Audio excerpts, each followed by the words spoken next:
ಅಪಸರ್ಪಂತು ಅನ್ನುವ ಮಂತ್ರದ ಬಗ್ಗೆ ಈಗ ಒಂದು ಅವಲೋಕನ ಮಾಡೋಣ. ಅಪಸರ್ಪಂತು ಎಂಬ ಮಂತ್ರಕ್ಕೆ ವಾಮದೇವ ಋಷಿ ಅನುಷ್ಠುಪ್ಪದರ ಛಂದಸ್ಸು ಭೂತಾನಿ ದೇವತಾ ಅಥವಾ ಸತ್ಯೋ ದೇವತಾ ಅಂತ ಹೇಳಿ ಬ್ರಾಕೆಟ್ ನಿಂತ್ಕೊಟ್ಟಿರ್ತಾರೆ. ಸಮಸ್ತ ಭೂತೋಚ್ಚಾಟನೆ ವಿನಿಯೋಗ. ನಮ್ಮ ಸಾಧನೆಗೆ, ದೇವ ಪೂಜೆ, ಸಂಧ್ಯಾವಂದನ ಮೊದಲಾದ ಕರ್ಮಗಳಿಗೆ ವಿಘ್ನ ಕೊಡುವಂತ ಎಲ್ಲಾ ಭೂತ ಪ್ರೇತಗಳು ತೊಲಗಲಿ ಅಂತ ಅದರ ಅರ್ಥ. ತೊಲಗುವುದಕ್ಕಾಗಿ ಮಂತ್ರವನ್ನು ಹೇಳಬೇಕು. ಅದರ ಮಂತ್ರದ ಅರ್ಥವನ್ನು ಮುಂದೆ ನೋಡೋಣ. ಎಲ್ಲಾ ಭೂತಗಳನ್ನು, ನಮಗೆ ವಿಘ್ನ ಕೊಡುವಂತ ಎಲ್ಲಾ ಭೂತಗಳನ್ನು ಒದ್ದೋಡಿಸುವುದು ಈ ಮಂತ್ರದ ಅಭಿಪ್ರಾಯ ಆಗಿದ್ರೆ, ಅದೇ ಭೂತಗಳನ್ನ ಅಲ್ಲಿ ದೇವತೆಗಳು ಅಂತ ಹೇಗೆ ಹೇಳಿದ್ದಾರೆ? ಮಂತ್ರದ ದೇವತೆ ನಮಗೆ ಅತ್ಯಂತ ಅಗತ್ಯ. ಅವನನ್ನ ಒದ್ದೋಡಿಸಿದರೆ ಆ ಮಂತ್ರದಿಂದ ನಮ್ಗೆ ಯಾವುದೇ ಫಲನೂ ಸಿಗೋದಿಲ್ಲ. ವಿರುದ್ಧವಾಗಿ ಆತನ ಬಗ್ಗೆ ನಾವೊಂದು ಆಸ್ತಿಕ್ಯ ಭಾವನೆ, ಶ್ರದ್ಧೆ, ಗೌರವ ಇಟ್ಕೊಂಡು ಆತನ ಅನುಗ್ರಹದಿಂದಲೇ ಆ ಮಂತ್ರವನ್ನ ಉಚ್ಚರಿಸಬೇಕು. ಹೀಗೆಲ್ಲ ಇರುವಾಗ ಭೂತೋಚ್ಚಾಟನೆಗೆ ಉಪಯೋಗವಾಗುವಂತಹ ಮಂತ್ರವನ್ನ ಹೇಳುವಾಗ ಅದಕ್ಕೆ ಭೂತಗಳೇ ದೇವತೆಗಳಾಗುವುದು ಹೇಗೆ ಅಂತ ಪ್ರಶ್ನೆ ಬರಬಹುದು. ಭೂತಾನಿ ದೇವತಾ ಅಂದ್ರೆ ಸದ್ಭೂತಗಳು, ಸಜ್ಜನರಾದಂತಹ ದೇವತೆಗಳು ಮೊದಲಾದವರು ಏನಿದ್ದಾರೆ ಅವರು ಅದಕ್ಕೆ ದೇವತೆಗಳು, ಅವರನ್ನೇ ಭೂತ ಅಂತ ಅಲ್ಲಿ ಹೇಳಿದ್ದಾರೆ. ನಾವು ಒದ್ದೋಡಿಸ್ತಾ ಇರುವುದು ದುಷ್ಟರಾದಂತಹ ಆಸುರ ಶಕ್ತಿಗಳನ್ನ. ಸತ್ಶಕ್ತಿಗಳೆಲ್ಲ ಅಲ್ಲಿ ನಮಗೆ ಕಾರ್ಯ ಮಾಡೇ ಮಾಡ್ತವೆ ಅಂತ ಅವ್ರು ತಿಳ್ಕೋಬೇಕು. ಯಾಕೆ ಹೀಗೆ ಅಂದ್ರೆ, ವಿಷ್ಣು ಸಹಸ್ರನಾಮ ಮೊದಲಾದ ಕಡೆ ಏಕೋ ವಿಷ್ಣು ಮಹದ್ಭೂತಂ ಪೃಥಗ್ಭೂತಾನ್ಯನೇಕಶಃ,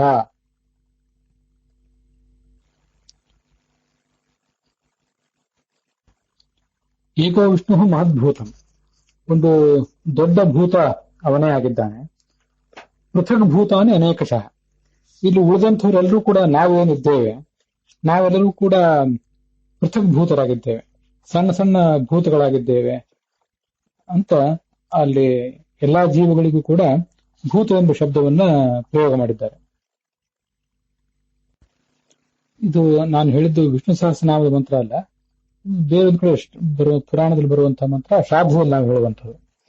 ವಿಷ್ಣು ಸಹಸ್ರನಾಮದಲ್ಲೂ ಕೂಡ ಲೋಕನಾಥಂ ಮಹದ್ಭೂತಂ, ಆ ಪರಮಾತ್ಮ ಲೋಕನಾಥನಾಗಿದ್ದಾನೆ, ಮಹಾಭೂತನಾಗಿದ್ದಾನೆ ಅಂತ ಅವನನ್ನ ವರ್ಣನೆ ಮಾಡ್ತಾರೆ.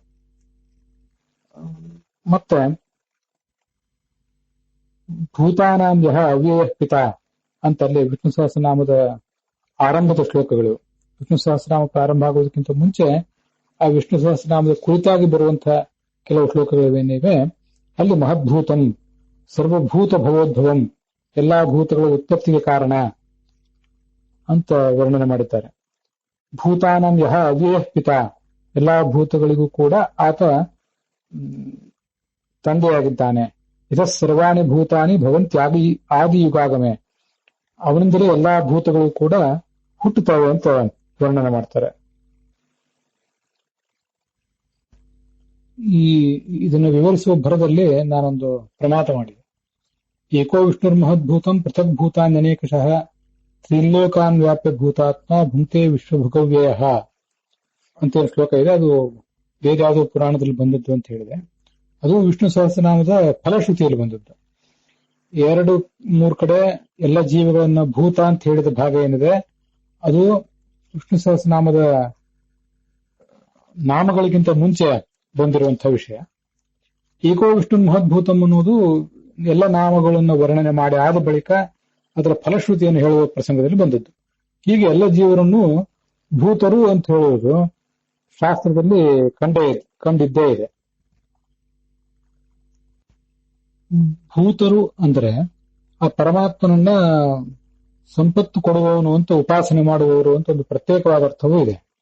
ಭೂತರು ಅಂದ್ರೆ ಜೀವಿಗಳು ಅಂತ ಒಂದು ಸಾಮಾನ್ಯವಾದ ಅರ್ಥ ಇದೆ. ದುಷ್ಟ ಜೀವಿಗಳು, ಸಜ್ಜೀವಿಗಳು ಎಲ್ಲರೂ ಭೂತರೇ. ಆದ್ರೆ ಪರಮಾತ್ಮನನ್ನ ಸಂಪತ್ದಾಯಕ, ನಮಗೆ ಮಂಗಳವನ್ನು ಮಾಡುವಂತವನು, ಜ್ಞಾನಾದಿ ಸಂಪತ್ತನ್ನು ಕೊಡುವವನಂತ ಉಪಾಸನೆ ಮಾಡುವವರು ಏನಿದ್ದಾರೆ ಅವರನ್ನ ಭೂತರು, ವಿಭೂತಿ, ಭೂತಿ ಇತ್ಯಾದಿ ಶಬ್ದಗಳನ್ನ ಏಳಿಗೆ, ಅಭಿವೃದ್ಧಿ ಅನ್ನೋ ಅರ್ಥದಲ್ಲೂ ಪ್ರಯೋಗ ಮಾಡ್ತಾರೆ. ಹೀಗೆ ಪರಮಾತ್ಮನನ್ನ ಜ್ಞಾನಾದಿ ಸಂಪದ್ದಾಯಕ ಅಂತ ಉಪಾಸನೆ ಮಾಡಿ ಯಾರು ಭೂತಿಯನ್ನ, ಏಳಿಗೆಯನ್ನು ಪಡೆದಿದ್ದಾರೆ ಅವರು ಭೂತರು. ಯಾರು ಪಡೆಯುವವರಿದ್ದಾರೆ ಅವರು ಭೂತರೆ. ಅದನ್ನ ಐತರೇಯ ಉಪನಿಷತ್ನಲ್ಲಿ ಸಯೇಷ ಭೂತಿಶ್ಚ ಅಭೂತಿಶ್ಚ, ಆ ಪರಮಾತ್ಮ ಜ್ಞಾನಾದಿ ಸಂಪತ್ತನ್ನು ಕೊಡುವುದರಿಂದ ಭೂತಿ ಅಂತ ಕರೆಸ್ಕೊಂಡಿದ್ದಾನೆ. ಅಯೋಗ್ಯರಿಗೆ ಅಜ್ಞಾನಾದಿ ಸಂಪತ್ತನ್ನೇ ದಾರಿದ್ರ್ಯವನ್ನೇ ಕೊಡುವುದರಿಂದ ಅಭೂತಿಯೂ ಆಗಿದ್ದಾನೆ. ದೇವತೆಗಳು ಅವನನ್ನ ಭೂತಿ ಅಂದ್ರೆ ಜ್ಞಾನಾದಿ ಸಂಪದ್ದಾಯಕ ಅಂತ ಉಪಾಸನೆ ಮಾಡಿ ಜ್ಞಾನಾದಿ ಸಂಪನ್ನರಾದರು. ತೇ ಬಭೂವು ಅಂದ್ರೆ ಅವರು ಆ ಭೂತಿಯನ್ನು ಏಳಿಗೆಯನ್ನು ಪಡೆದರು. ಅಭೂತಿ ತ್ಯಸುರಾಹ, ರಾಕ್ಷಸರು ಆತನನ್ನ ದಾರಿದ್ರ್ಯಾದಿ ದುಃಖದಾಯಕ ಅಂತ ಉಪಾಸನೆ ಮಾಡಿ ತಾವು ಕೂಡ ಅಂಥ ಅಮಂಗಲವನ್ನೇ ಪಡೆದರು, ಮುಂದೂ ಕೂಡ ಪಡಿತಾರೆ ಅಂತ ಅಲ್ಲಿ ಉಪನಿಷತ್ನಲ್ಲೇ ವರ್ಣನೆ ಮಾಡ್ತಾರೆ. ಅದರ ಭಾಷ್ಯದಲ್ಲಿ ಭೂಶಬ್ದಾರ್ಥೋ ಭೂತಿ ರೀತಿ ವೈಪರೀತ್ಯೇನ ಚ ಅಸುರಾಹ, ಭೂಹು ಎಂಬ ಧಾತುವಿಗೆನೆ ಭೂತಿ ಏಳಿಗೆ ಅಂತ ಅರ್ಥ ಇದೆ. ಭವತಿ ಅಂದ್ರೆ ಏಳಿಗೆಯನ್ನು ಪಡೆಯುತ್ತಾನೆ ಅಂತ ಅರ್ಥ. ಭೂತ ಅನ್ನುವುದೊಂದು ತಪ್ರತ್ಯಯ ಅಂತ ಶಬ್ದ, ಏಳಿಗೆಯನ್ನು ಪಡೆದಂಥ ವ್ಯಕ್ತಿ ಅಂತ ಹೀಗಾದ್ರ ಅರ್ಥ.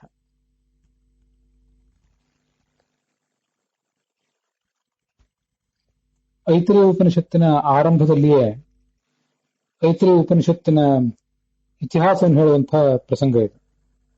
ನಾವು ಈ ಹಿಂದೆ ನೋಡಿದ್ದೇನಿದೆ, ಸಯೇಷ ಭೂತಿಶ್ಚ ಅಭೂತಿಶ್ಚ ಅನ್ನೋದು ಅದು ಉಪಾಸನೆಗೆ ತಕ್ಕ ಫಲ ಸಿಕ್ಕೀತು, ಉಪಾಸನೆಗೆ ತಕ್ಕಂಥ ಫಲವನ್ನು ನಾವು ಪಡ್ಕೋತೀವಿ ಅನ್ನೋದನ್ನ ಈ ಉಪನಿಷತ್ತು ತಿಳಿಸುವಂತಹ ಪ್ರಸಂಗ. ಅದು ಉಪನಿಷತ್ತು ಪ್ರಾರಂಭ ಆದ್ಮೇಲೆ ಕೆಲವು ಭಾಗದ ಮುಂದೆ ಬರುವಂತಹದ್ದು. ಉಪನಿಷತ್ತಿನ ಇತಿಹಾಸವನ್ನು ಹೇಳುವಂತಹ ಐತರೇಯ ಉಪನಿಷತ್ತಿನ ಇತಿಹಾಸವನ್ನು ಹೇಳುವ ಋಕ್ಸಂಹಿತ ಅನ್ನೋ ಗ್ರಂಥವನ್ನು ಆಚಾರ್ಯರು ಧರಿಸ್ತಾರೆ. ಅಲ್ಲಿ ಮಹಾಭೂತಿ ಶ್ರುತಿ ಸೈಷ ಮಹಾಭೂತಿರ್ ಯತೋ ಹರಿಹಿ ವಿಶೇಷೇನಾತ್ರ ಕಥಿತಃ ಸರ್ವಜ್ಞ ಶಾಶ್ವತ ಪ್ರಭೋ. ಈ ಐತರೇಯ ಉಪನಿಷತ್ತನ್ನ ಮಹಾಭೂತಿ ಶ್ರುತಿ ಅಂತ ಹೇಳ್ತಾರೆ. ಯಾಕೆಂದ್ರೆ ಪರಮಾತ್ಮನ ವೈಭವ, ಗುಣವೈಭವ, ಅವನ ಮಹಿಮಾ ಅಲ್ಲಿ ವರ್ಣಿತ ಆಗಿದೆ. ಹೀಗೆ ಅದಕ್ಕೆ ಮಹಾಭೂತಿ ಅಂತ ಕರೀತಾರೆ. ಯಾಕಂದ್ರೆ ಭಗವಂತನೂ ಕೂಡ ಮಹಾಭೂತಿಯೇ ಆಗಿದ್ದಾನೆ. ಅಂಥವನನ್ನ ಇಲ್ಲಿ ವರ್ಣನೆ ಮಾಡ್ತಾರೆ. ಹೀಗೆ ಪರಮಾತ್ಮನು ಕೂಡ ಭೂತ ಅಂತ ಕರೆಸ್ಕೊಂಡಿದ್ದಾನೆ. ಅವನ ಅನುಯಾಯಿಗಳಾದಂತಹ, ಅವನ ಭಕ್ತರಾದಂತಹ ಎಲ್ಲ ದೇವತೆಗಳು, ಉಳಿದ ಸಾತ್ವಿಕರಾದಂತಹ ಜೀವರು ಕೂಡ ಈ ಕಾರಣದಿಂದ ಭೂತರು ಅಂತ ಕರೆಸ್ಕೊತಾರೆ. ಸಾಮಾನ್ಯವಾದ ಅರ್ಥ ಎಲ್ಲ ಜೀವರು ಅಂತ ಹೇಳಿ, ವಿಶೇಷವಾದ ಅರ್ಥ ಪರಮಾತ್ಮನನ್ನು ಉಪಾಸನೆ ಮಾಡಿ ಭೂತಿಯನ್ನ ಏಳಿಗೆಯನ್ನ ಪಡ್ಕೊಳ್ಳುವಂಥವ್ರು ಅಂತ ಹೀಗೆ ಅರ್ಥ ಇರೋದ್ರಿಂದ ಈ ಮಂತ್ರದ ಉಪಾಸನೆಯನ್ನು ನಾವಿಲ್ಲಿ ಮಾಡ್ತಾ ಇದ್ವಿ. ಅಪಸತ್ಪಂತು ತೇ ಭೂತಾಹ ಅನ್ನೋ ಮಂತ್ರವನ್ನ ನಾವಿಲ್ಲಿ ಹೇಳೋದು ಪ್ರಸಂಗದಲ್ಲಿ ಭೂತಾನಿ ದೇವತಾಹ ಅಂತ ಏನ್ ಹೇಳ್ತೀವಲ್ಲ, ಭೂತಾನಿ ದೇವತಾಹ ಅಂತಂದ್ರೆ ಎಲ್ಲ ಪರಮಾತ್ಮನ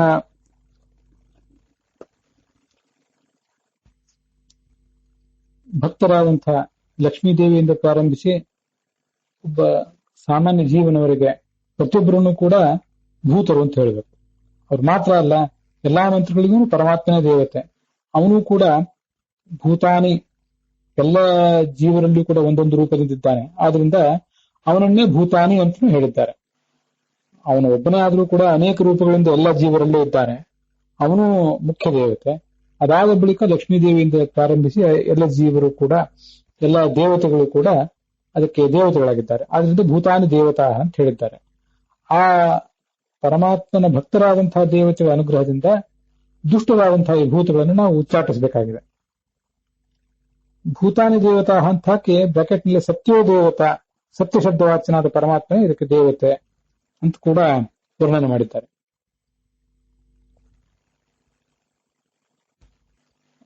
ಹಾಗಾದಾಗ ಸತ್ಯ ಶಬ್ದವಾಚನಾದ ಪರಮಾತ್ಮನೇ ಅದಕ್ಕೆ ದೇವತೆ ಅನ್ನೋದು ಸ್ಪಷ್ಟವೇ ಆಗಿದೆ. ಅಪಸತ್ಪಂತು ತೇ ಭೂತಾಹ ಯೇ ಭೂತ ಭುವಿ ಸಂಸ್ಥಿತಾಹ ಯೇ ಭೂತ ವಿಘ್ನಕರ್ತಾರಃ ತೇ ನಶ್ಯಂತು ಶಿವಾಜ್ಞೆಯ. ಈ ಯಾವ ಭೂತಾಹ ಭೂತಗಳು ಭುವಿ ಈ ಜಗತ್ತಿನಲ್ಲಿ ಸ್ಥಿತಾಹ ಇದೆಯೋ, ಸಂಸ್ಥಿತಾಹ ಇದೆಯೋ, ತೇ ಆ ಭೂತಾಹ ಭೂತಗಳು ಅಪಸರ್ಪಂತು ತೊಲಗಲಿ. ಈ ಯಾವ ಭೂತಾಹ ಭೂತಗಳು ವಿಘ್ನಕರ್ತಾರಃ ನಮ್ಮ ಆನ್ಹಿಕಕ್ಕೆ ವಿಘ್ನ ಮಾಡುವಂಥವಿವೆಯೋ ತೇ ಅವು ನಶ್ಯಂತು ಶಿವಾಜ್ಞೆಯ ಶಿವಶಬ್ದವಾಚನಾದ ಪರಮಾತ್ಮನ ಆಜ್ಞೆಗನುಸಾರವಾಗಿ ತೊಲಗಲಿ.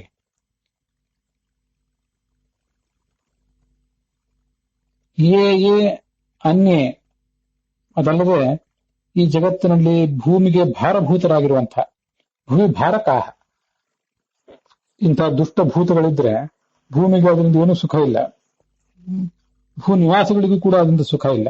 ಅದರಿಂದ ಭೂಮಿ ಭಾರಕಾಹ ಅಂಥ ಭೂತ ಪ್ರೇತ ಪಿಶಾಚಗಳೆಲ್ಲ ಇಲ್ಲಿಂದ ಹೊರಟು ಹೋಗಲಿ, ದೂರವಾಗಲಿ.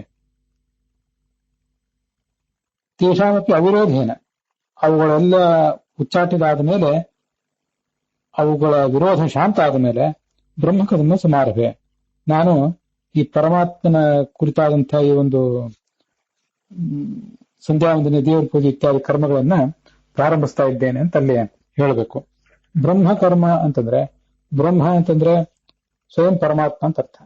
ಆ ಪರಮಾತ್ಮನ ಕುರಿತಾದಂತಹ ಒಂದು ಕಾರ್ಯ ಇದು, ಪರಮಾತ್ಮನ ಪ್ರೀತಿಗಾಗಿ ಮಾಡುವಂಥ ಕಾರ್ಯ ಬ್ರಹ್ಮಣೇ ಕರ್ಮ ಬ್ರಹ್ಮಕರ್ಮ. ಅದಲ್ಲದೆ ಈ ಬ್ರಹ್ಮಕರ್ಮ ಅಂತ ಅನ್ನೋದಕ್ಕೆ ಮತ್ತೊಂದು ಅರ್ಥವನ್ನು ಕೂಡ ಹೇಳಬಹುದು. ಬ್ರಹ್ಮ ಅಂದ್ರೆ ನಮ್ಗೆ ಗೊತ್ತಿದೆ ವೇದ ಅಂತ ಅರ್ಥ. ಪರಿಪೂರ್ಣವಾದಂತಹ ಪರಮಾತ್ಮನನ್ನ ಪ್ರತಿಪಾದನೆ ಮಾಡತಕ್ಕಂತಹ ಒಂದು ಸಾಹಿತ್ಯ ಏನಿದೆ, ಆ ಸಾಹಿತ್ಯವನ್ನು ಕೂಡ ಬ್ರಹ್ಮ ಅಂತಾನೆ ಹೇಳ್ತಾರೆ. ಬೃಹತ್ವಾತ್ ಬ್ರಹ್ಮ ವೇದಾನಾಂ ಸಮುದಾಯೇ ಅಖಿಲೇ ಸ್ಥಿತಃ ತತ್ಸಂಬಂಧಾದ್ ವೇದರಾಶಿ ಬ್ರಹ್ಮಶಬ್ದೇನ ಕೀರ್ತಿತಃ. ಆ ಬೃಹತ್ತಾದ ಪರಮಾತ್ಮನ ಏನಿದ್ದಾನೆ ಅವನ ಪ್ರತಿಪಾದನೆ ಮಾಡುವುದರಿಂದ ಈ ವೇದರಾಶಿಯನ್ನು ಕೂಡ ಬ್ರಹ್ಮ ಅಂತ ಹೇಳ್ತಾರೆ. ಅದರಿಂದ ಬ್ರಹ್ಮಕರ್ಮ ಅಂತಂದ್ರೆ ಆ ವೇದ ಮಂತ್ರಗಳಿಂದ ಮತ್ತೆ ವಿಧಾನುಸಾರಿಯಾದಂತಹ ಪುರಾಣಗಳ ಮಂತ್ರಗಳಿಂದ ನಾನು ಮಾಡುವಂತಹ ಬ್ರಹ್ಮಣಾ ಕರ್ಮ ಅಂತ ಒಂದು ದೇವರ ಪೂಜೆ ಮತ್ತೆ ಸಂಧ್ಯಾವಂದನೆ ಮೊದಲಾದ ಕ್ರಿಯೆಗಳನ್ನ ನಾನು ಈಗೇನು ಮಾಡಬೇಕಾಗಿದೆ ಅದನ್ನ ಈಗ ಪ್ರಾರಂಭಿಸ್ತೇನೆ ಅಂತ ಅದರ ತಾತ್ಪರ್ಯ ಆಗ್ತದೆ. ಒಟ್ಟು ಈ ಶ್ಲೋಕಕ್ಕೆ ಸಂಬಂಧಪಟ್ಟಂತೆ ಈ ಒಂದು ಮತ್ತೊಂದು ಶ್ಲೋಕವೂ ಕೂಡ ಅಪಸರ್ಪಂತು ತೇ ಭೂತಾಃ ಯೇ ಭೂತಾ ಸಂಸ್ಥಿತಾಃ ಯೇ ಭೂತಾ ವಿಘ್ನಕರ್ತಾರಃ ತೇನಶ್ಯಂತು ಶಿವಾಜ್ಞೆಯ ಆದಮೇಲೆ ಅಪಕ್ರಾಮಂತು ತೇ ಭೂತಾಃ ಕ್ರೂರಾಶ್ಚೈವ ರಾಕ್ಷಸಾಃ ಏಚಾತ್ರ ನಿವಸಂತೀವ ದೇವತಾ ಭುವಿ ಸಂತತಂ. ಅಪಕ್ರಾಮಂತು ತೇ ಭೂತಾಃ ಕ್ರೂರರಾದಂತಹ ರಾಕ್ಷಸರು ಮತ್ತು ಭೂತರು ಅಪಕ್ರಾಮಂತು ದೂರ ಹೋಗಲಿ. ಏಚಾತ್ರ ನಿವಸಂತೇವ ಭುವಿ ಸಂತತಂ ಈ ಭೂಲೋಕದಲ್ಲಿ ನಾವಿರುವ ಪ್ರದೇಶದಲ್ಲಿ ಸಂತತಂ ಯಾವಾಗಲೂ ಯಾವ ದೇವತೆಗಳು ವಾಸ ಮಾಡಿಕೊಂಡಿದ್ದಾರೋ. ನಾನಿದನ್ನ ಇಲ್ಲಿಗೆ ಯಾಕೆ ನಿಲ್ಲಿಸಿದೆ ಅಂದ್ರೆ ಆ ಶ್ಲೋಕ ಹಾಗೇನೆ ಇದೆ. ಏಚಾತ್ರ ನಿವಸಂತೇವ ದೇವತಾ ಭುವಿ ಸಂತತಂ ಯಾವ ದೇವತೆಗಳು ಈ ಭೂಲೋಕದಲ್ಲಿ ನಾವಿರುವ ಪರಿಸರದಲ್ಲಿ ಇದ್ದಾರೋ ಅಂತ ಮುಂದೇನು ಅಂತ ಅಲ್ಲಿ ಕಂಡು ಬರೋದೇ ಇಲ್ಲ. ಅಪಸರ್ಪಂತು ತೇ ಭೂತಾಃ ಯೇ ಭೂತಾ ಭುವಿ ಸಂಸ್ಥಿತಾಃ ಯೇ ಭೂತಾ ವಿಘ್ನಕರ್ತಾರಃ ತೇನಶ್ಯಂತು ಶಿವಾಜ್ಞೆಯ ಅಂತ ಅನ್ನೋದು ಎರಡು ವಾಕ್ಯಗಳಿಂದ ಕೂಡಿದ ಒಂದು ಶ್ಲೋಕ ಆಯ್ತು. ಈಗ ಅದನ್ನ ನಾನು ಈಗಾಗಲೇ ಹಿಂದೆ ಹೇಳಿದ್ದೆ. ತೇ ಭೂತಾಃ ಅಂತ ಹೇಳಬೇಕೆ ಹೊರತು ಯೇ ಭೂತಾಃ ಅಂತ ಹೇಳಬಾರದು. ಅಪಸರ್ಪಂತು ಯೇ ಭೂತಾಃ ಅನ್ನೋದು ತಪ್ಪು. ಯೇ ಭೂತಾಃ ಭುವಿ ಸಂಸ್ಥಿತಾಃ ತೇ ಭೂತಾಃ ಅಪಸರ್ಪಂತು ಒಂದು ವಾಕ್ಯ ಮೊದಲನೇ ಶ್ಲೋಕದಲ್ಲಿ. ಯೇ ಭೂತಾಃ ವಿಘ್ನಕರ್ತಾರಃ ತೇ ಶಿವಾಜ್ಞೆಯ ನಶ್ಯಂತು ಅಂತ ಎರಡನೇ ವಾಕ್ಯ. ಇದು ಮೊದಲನೇ ಶ್ಲೋಕದಲ್ಲಿ. ಆ ಎರಡನೇ ಶ್ಲೋಕ ಕೆಲವು ಪುಸ್ತಕಗಳಲ್ಲಿ ಏನ್ ಕಂಡು ಬರ್ತದಲ್ಲ, ಅಪಕ್ರಾಮಂತು ತೇ ಭೂತಾಃ ಕ್ರೂರಾಶ್ಚೈವ ರಾಕ್ಷಸಾಃ ಕ್ರೂರರಾದಂತಹ ರಾಕ್ಷಸರು ಮತ್ತು ಭೂತಗಳೆಲ್ಲವೂ ಕೂಡ ತೊಲಗಲಿ ಅಂತ ಒಂದು ಅರ್ಧ. ಏಚಾತ್ರ ನಿವಸಂತೇವ ದೇವತಾ ಭೂವಿ ಸಂಸ್ಥಿತಂ ಮತ್ಯಾವ ದೇವತೆಗಳು ಈ ಭೂಲೋಕದಲ್ಲಿದ್ದಾರೋ ಅವ್ರೇನು ತೊಲಗಬೇಕಾ, ದೇವತೆಗಳು ತೊಲಗಬೇಕಾ ಹೀಗೆ ಅರ್ಥ ಆಗೋದಿಲ್ಲ. ಆ ಶ್ಲೋಕವನ್ನ ಯಾರು ಅದು ಸೇರಿಸಿದ್ದಾರೋ ಅದೇನು ಗೊತ್ತಾಗೋದಿಲ್ಲ. ಅಂತೂ ಆ ಶ್ಲೋಕ ಅಲ್ಲಿ ಇಲ್ಲದೇ ಇರುವುದೇ ಕ್ಷೇಮ. ಅಪಕ್ರಾಮಂತು ತೇ ಭೂತಾಃ ಕ್ರೂರಾಶ್ಚೈವ ರಾಕ್ಷಸಾಃ ಏಚಾತ್ರ ನಿವಸಂತೇವ ದೇವತಾ ಭುವಿ ಸಂತತಂ ಅನ್ನುವ ಶ್ಲೋಕ ಪ್ರಕ್ಷಿಪ್ತ ಅಂತ ಕಾಣಿಸ್ತದೆ ನಮಗೆ. ಹಾಗಾಗಿಯೇ ಮತ್ತು ಕೆಲವು ಪುಸ್ತಕಗಳನ್ನು ಪರಿಶೀಲಿಸಿದಾಗ ಭೂತಪ್ರೇತ ಪಿಶಾಚಾಯೇ ಏಚಾನ್ಯ ಭುವಿಧಾರಕಾಹ ಅನ್ನೋದನ್ನೇ ಒಬ್ಬರು ಬ್ರಾಕೆಟ್ ನಲ್ಲಿ ಹಾಕಿದ್ದಾರೆ. ಅಪಕ್ರಾಮಂತೂ ತೇ ಭೂತಾಹ ಹೃದಾಶ್ಚೈವ ರಾಕ್ಷಸಾಹ ಏಚಾತ್ರ ನಿವಸಂತೇವ ತೇವತಾ ಭುವಿ ಸಂತತಂ ಅಂತ ಅನ್ನೋದನ್ನ ಬ್ರಾಕೆಟ್ ನಿಂದ ಹೊರಗೆ ಹಾಕಿದ್ದಾರೆ. ಹೀಗೆ ಅನೇಕ ಕಲಸು ಮೇರುಗಳಿವೆ ಎಲ್ಲಾ ಕಡೆ. ಅದು ಅಷ್ಟು ಪಾಠಗಳೇ ಶುದ್ಧವಾಗಿಲ್ಲ. ಅದಕ್ಕಾಗಿ ಕೆಲವು ವಿದ್ವಾಂಸರು ಸಂಪಾದಿಸಿರುವಂತಹ ಪಾಠಕ್ಕನುಸಾರವಾಗಿ ಏಚಾತ್ರ ನಿವಸಂತೇವ ದೇವತಾ ಭುವಿ ಸಂತತಂ, ಈ ಜಗತ್ತಿನಲ್ಲಿ ಯಾವ ದೇವತೆಗಳು ವಾಸ ಮಾಡಿಕೊಂಡಿದ್ದಾರೋ ತೇಷಾಂ ಅವಿರೋಧೇನ, ಆ ದೇವತೆಗಳ ಸಮ್ಮತಿ, ಅವಿರೋಧ ಅಂದ್ರೆ ಸಮ್ಮತಿಗನುಸಾರವಾಗಿ ಬ್ರಹ್ಮಕರ್ಮವನ್ನ, ವೇದೋಕ್ತವಾದ ಕರ್ಮವನ್ನು ನಾನು ಪ್ರಾರಂಭಿಸ್ತಾ ಇದ್ದೇನೆ ಅಂತ ಹೀಗೆ ಆ ಶ್ಲೋಕಗಳ ಒಂದು ಹೊಂದಾಣಿಕೆ ಇದೆ. ನಾನೀಗ ನೋಡಿದಂತಹ ನಮ್ಮ ಗುರುಗಳಾದಂತಹ ಹಯೋಧನ ಪುರಾಣಿಕರು ಮೊದಲಾದವರು ಮಾಡಿದಂತಹ ಪುಸ್ತಕಗಳ ಅನುಸಾರವಾಗಿ ತೇಷಾಮಪಿ ಅವಿರೋಧೇನ, ಆ ಭೂತಪ್ರೇತಾದಿಗಳ ವಿರೋಧ ಶಾಂತವಾದ ಮೇಲೆ. ಯಾಕೆಂದ್ರೆ ಹಿಂದಿನ ಪಾದದಲ್ಲಿ ಭೂತಪ್ರೇತ ಪಿಶಾಚಾಯೇ ಏಚಾನ್ಯೇ ಭುವಿ ಭಾರಕಾಹ ಅನ್ನೋ ವಾಕ್ಯ ಇದೆ. ಅದಾದ್ಮೇಲೆ ತೇಷಾಮಪ್ಯ ವಿರೋಧೇನ ಅಂತ ಬಂದ್ರೆ ಭೂತಪ್ರೇತಾದಿಗಳ ವಿರೋಧ ಶಾಂತವಾದ ಮೇಲೆ ಅಂತ ಅರ್ಥ ಸಿಗ್ತದೆ. ಏಚಾತ್ರ ನಿವಸಂತೀವ ದೇವತಾ ಭುವಿ ಸಂತತಂ ಅನ್ನುವುದರ ಬಳಿಕ ತೇಷಾಮಪ್ಯ ವಿರೋಧೇನ ಅಂತಿದ್ರೆ ಆ ದೇವತೆಗಳ ಸಮ್ಮತಿಗನುಸಾರವಾಗಿ ಅಂತ ಅರ್ಥ ಆಗ್ತದೆ. ಅಂತೂ ಇಲ್ಲಿ ಎರಡೇ ಶ್ಲೋಕಗಳನ್ನ ಹೇಳಿದ್ರೆ ಸಾಕು ಅಂತ ಕಾಣಿಸ್ತದೆ.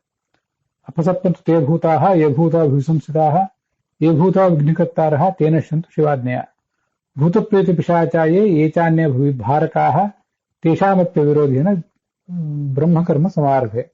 ಕೆಲವು ಕಡೆ ಅದು ಜಪಕರ್ಮ ಸಮಾರಭೆ ಅಂತನೂ ಪಾಠ ಕಾಣಿಸ್ತದೆ.